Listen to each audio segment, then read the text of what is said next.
Halo semuanya, selamat datang di Movie Crop. Gimana kabarnya nih? Semoga kalian dan keluarga selalu sehat dan bahagia ya. Kali ini, Mimin bakal ceritain sebuah film berjudul Survive or Survive. Dirilis pada tahun 2020 lalu dan menceritakan sekelompok orang yang ingin berlibur dengan menaiki balon udara. Namun sayang, hal yang tak diinginkan terjadi dalam liburan yang mereka jalani. Nah, gimana kisah dari film ini? Nggak usah lama-lama lagi. Langsung aja kita ceritain filmnya.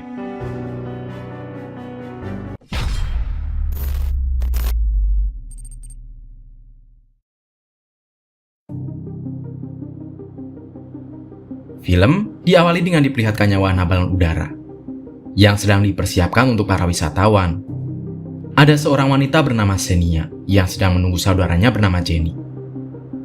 Xenia adalah wanita muda yang selalu bermain handphone dimanapun dan kapanpun. Mereka sedang berlibur di suatu tempat, dan kini sedang check-in di sebuah hotel yang ada di tempat wisata tersebut. What the hell, Liz? How could you? Still got your phone, huh? I'm tired, okay? Quit shaming me. You're in paradise. Setelah selesai check-in, Jenny pun membersihkan dirinya. Dia mandi, dan Xenia tertidur di kasur kamar hotel itu. Meninggalkan Xenia yang sedang tertidur pulas di kamar, Jenny pun pergi ke sebuah diskotik untuk menghabiskan malam itu dengan bersenang-senang. Di tempat itu dia bertemu dengan William dan Mariana. Mereka menikmati malam itu bersama-sama untuk bersenang-senang.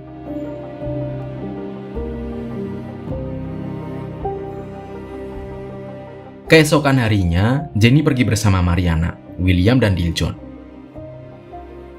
Mereka meninggalkan Xenia yang baru bangun di kamar hotel.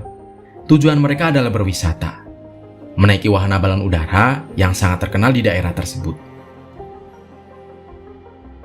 Di hotel itu terlihat ada seorang pria mencurigakan yang bernama Zha. Dia masuk ke dalam kamar yang ditempati oleh Xenia. Xenia yang melihat dan merasa curiga, lantas bersembunyi di dalam almari kamar tersebut. Jenny dan yang lainnya mempersiapkan balon udara yang akan mereka naiki. Setelah balon udara mengembang sempurna, kini mereka siap untuk lepas landas. Entah apa yang mereka pikirkan, tanpa pemandu atau siapapun, mereka menerbangkan balon udara itu dengan keadaan mabuk. Setelah posisi balon udara sudah cukup tinggi, mereka baru sadar bahwa John lupa mengikat keranjang balon udara yang mereka naiki tersebut. Mengetahui itu, Jenny dan kawan-kawan sangat panik. William menyalahkan John yang sudah ceroboh saat mempersiapkan balon udara sebelum terbang. Namun, mereka sudah dalam keadaan mabuk sebelum terbang. Karena kecerobohan yang dilakukan oleh John, membuat balon udara yang mereka naiki tak dapat dikendalikan. Setelah terbang cukup jauh, hal yang mengerikan terjadi. Balon udara tersebut mengarah ke kincir angin besar pembangkit listrik. Tidak dapat membelokkan balon udara itu, mereka mencoba membuatnya terbang semakin tinggi. Namun sayang, usaha mereka sudah terlambat.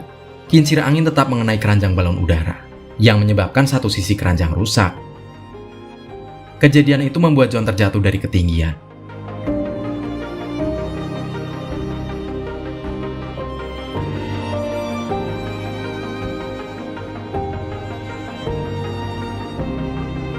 Dari kejadian itu, William juga mengalami luka, karena kakinya tertusuk kayu keranjang hingga membuatnya tak sadarkan diri.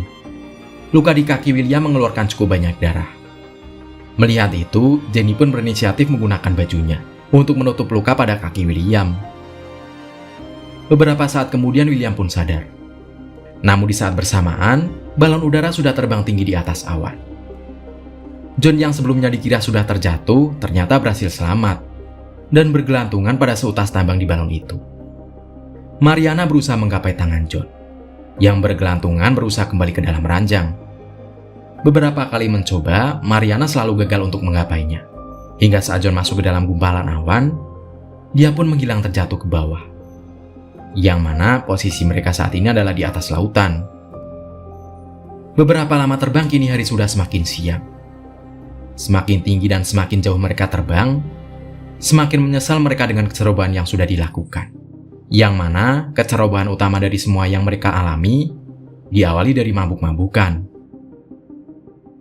Sementara itu di hotel, Xenia berhasil kabur dan melaporkan kejadian yang dia alami kepada petugas hotel.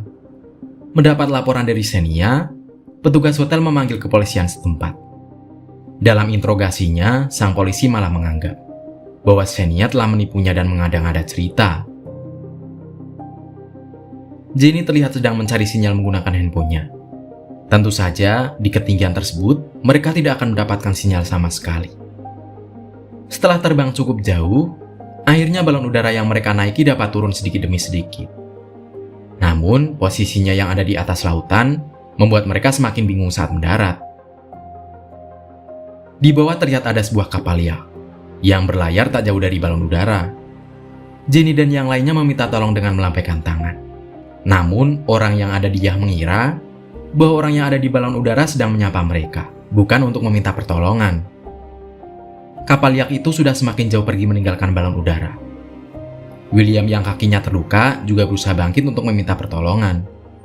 Namun karena belum dapat berdiri dengan kuat, membuatnya terjatuh dari keranjang dan terjebur di lautan. Untungnya posisi mereka saat itu sudah semakin dekat dengan permukaan air, sehingga William masih selamat atas kejadian itu. Dengan keadaan kaki yang terluka, membuat William tidak dapat berenang. Jenny dan Mariana berusaha menyelamatkan William dengan cara melemparkan tali. Namun tali tersebut tak sampai pada William. Jenny menyuruh Mariana untuk mengikat tali pada tubuhnya, agar dapat sampai pada William. Namun Mariana menolaknya karena tak cukup nyali untuk melakukan itu. Dengan terpaksa Jenny pun melakukan idenya tersebut. Namun sesaat sebelum menceburkan diri, Jenny batal melakukannya karena dia juga tidak cukup nyali untuk melakukan itu. Hingga akhirnya, William pun hilang dari permukaan air dan tenggelam ke dalam lautan. Jenny dan Mariana sangat merasa bersalah karena tidak berhasil menyelamatkan William dan John. Mereka juga sangat menyesal karena sudah menaiki balon udara dalam keadaan mabuk. Kini hanya kedua wanita itu yang ada di dalam balon udara. Mereka tidak tahu bagaimana cara mengendalikan balon. Hingga pada akhirnya, mereka malah membuat balon udara kembali terbang lebih tinggi lagi. Beberapa saat kemudian, kapal yak yang tadi kembali mendekat ke arah mereka. Melihat itu, Jenny dan Mariana mencoba membuat tanda SOS dan mengambil spanduk yang terpasang di sisi keranjang. Namun Mariana kembali ceroboh, karena apa yang dia lakukan membuat spanduk semakin sulit untuk diraih. Mariana mencoba untuk mengambil spanduk itu, dengan turun dan kakinya dipegang oleh Jenny. Untungnya, Mariana berhasil mengambil spanduk itu. Menggunakan lipstik yang dibawanya, Jenny menuliskan SOS. Masih menulis huruf S saja, lipstik Jenny sudah habis. Dengan terpaksa Jenny pun menyayat tangannya, dan menggunakan darahnya untuk menuliskan kembali tanda SOS. Namun sayang karena terlalu tinggi, orang yang ada di yak tetap tak dapat melihat tanda yang mereka buat.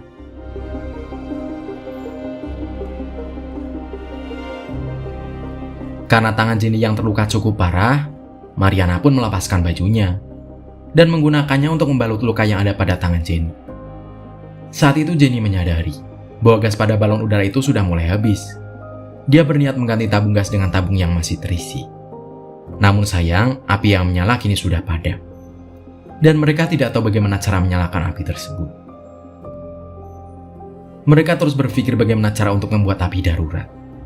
Dengan menggunakan botol, hingga menggunakan balon yang diisi dengan air, dengan bantuan sinar matahari mereka berhasil membuat api pada sebuah uang kertas.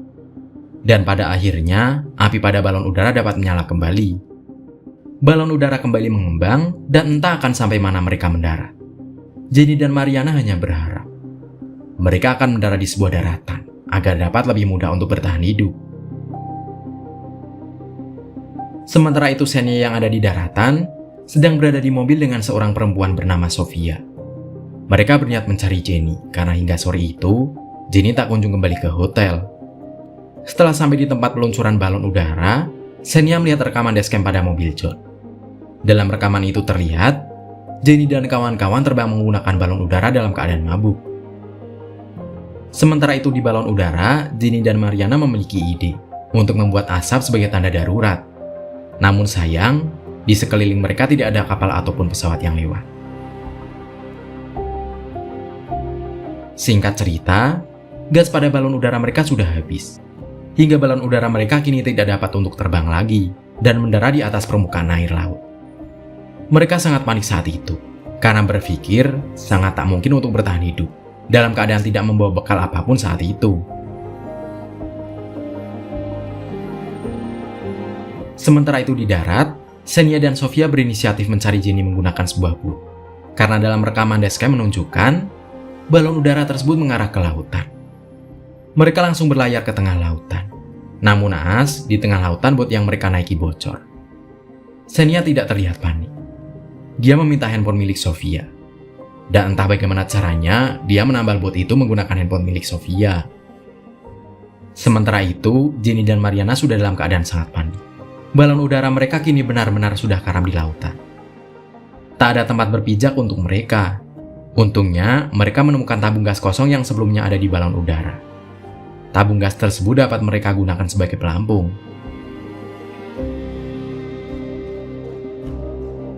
Tak lama kemudian, ada kapal kontainer yang lewat di dekat mereka. Melihat itu, Jenny dan Mariana berteriak sekencang-kencangnya. Namun karena ukuran kapal yang sangat besar, membuatnya mustahil awak kapal dapat melihat keberadaan mereka berdua.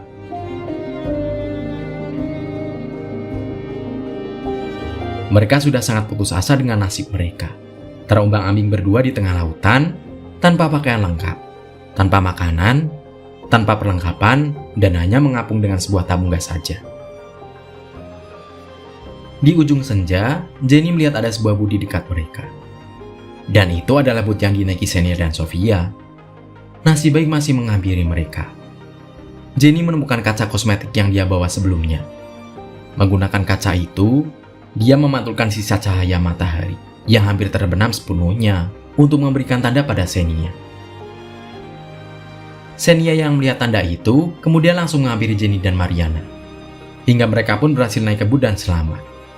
Kemudian, film pun berakhir.